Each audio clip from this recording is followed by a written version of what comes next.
ආයිබෝවන් සුබ උදෑසනක් මගේ ආදරණීය යාළුවෝ හැමෝටම. අදත් ඉතින් වෙනද වගේම උදේම නැගිටලා කිචන් එකට ගිහිල්ලා මේ ලස්සන සුවඳ ඉටිපන්දමත් පත්තු කරලා දැන් මම මේ ලෑස්ති වෙන්නේ කිරි තේ එකක් හදාගන්න. වතුර එකත් ලිපට තියලා මම බුදුන් වදින්න මල් ටිකක් කඩා ගන්නත් එක්ක තමයි එළියට බැස්සේ. ඉතින් මාත් එක්ක ඔයාලත් එන්නකෝ කොහොමද අද මගේ ගාඩන් එක තියෙන්නේ කියලා ඔයාලටත් පෙන්නන්න. මේ දවස්වල වැස්ස නැති නිසා අවුව ටිකක් සැරයිනේ. ඒ නිසා ඉතින් හැමදාම මම හවසට වරද්දන්නෙම නැතුව මල් පැල ටික නම් තෙමා ගන්නවා. පාට මල් වර්ග මගේ ගාඩන් එකේ තිබුණට මං ඉතින් වැඩිපුරම බුදුන් වදින්න නෙලා ගන්නේ මෙන්න මේ සුදු පාට වතු සුද්ද මල්.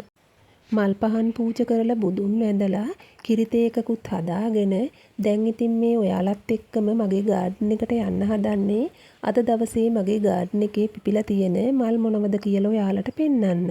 මෙන්න මෙයා තමයි මගේ ගාඩන් එකට අලුතෙන් එකතු වුණු තැඹිලි පාට පොකුරු වදමල. මෙයාගේ නම නම් මං හරියට කියන්න දන්නේ නැති වුණාට මෙයා මේ දවස්වල මේ විදියට මල් ගොඩාක් දීලා ගාඩන් එක ලස්සන කරනවා වගේම සුවඳ කරනවා.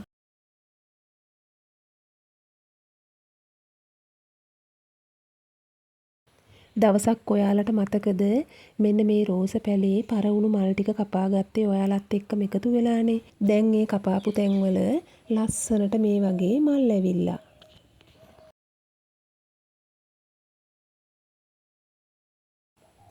මෙයත් ඉතින් මගේ ගාඩන් එකට අලුතෙන් එකතු වුණු අලුත් අමුත්තෙක්. මෙයාව නම් ගොඩක් අය දන්නවා. අපි සාමාන්‍යයෙන් පුපි මල කියලා තමයි මෙයා හඳුන්වන්නේ. ඒ වුණාට මෙයාගේ ඇත්ත නම යුෆෝබියා.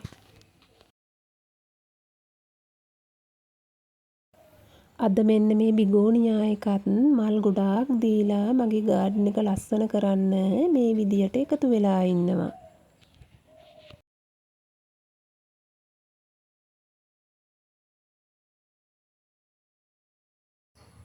මෙයාගේ නම නම් ඉතින් කංකුමී කියලා තමයි කියන්නේ.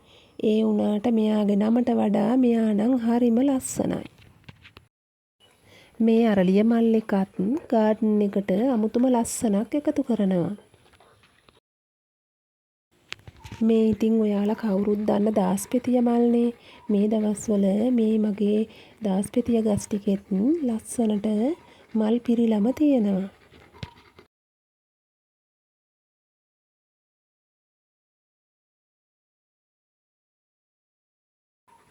මෙයාගේ නම නම් මං හරියට කියන්න දන්නේ නැති වුණාට මගේ ගාඩන් එකේ අයිනකට වෙලා ඉඳගෙන මෙයත් මගේ ගාඩන් එකට අමුතුම එළියක් එකතු කරනවා.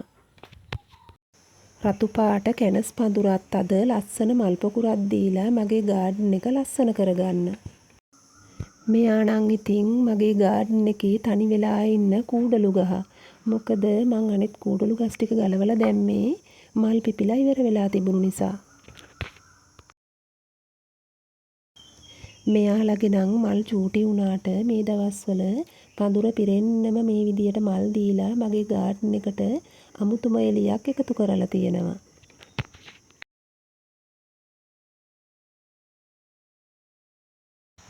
හෙන්දිරික්ක මල් පිපෙන්නේ රැට වුණත් උදේ පාන්දර නිසා තවම මෙයාලා ලස්සනට ඉන්නවා.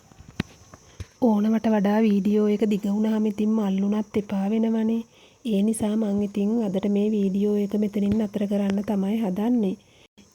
ඔයා තවම මගේ වීඩියෝ බලන්නේ මාව සබ්ස්ක්‍රයිබ් කරගෙන නැතුව නම් මාව සබ්ස්ක්‍රයිබ් කරගෙනම මගේ මේ වීඩියෝ එක හොඳනම් ලයික් එකකුත් දාගෙන යන්න කියලා ආදරයෙන් මතක් කරන ගමන් එහෙනම් ඉතින් අදට මම ගිහින් එන්නම්. ඔයාලා සියලු දෙනාටම තෙරුවන් සරණයි.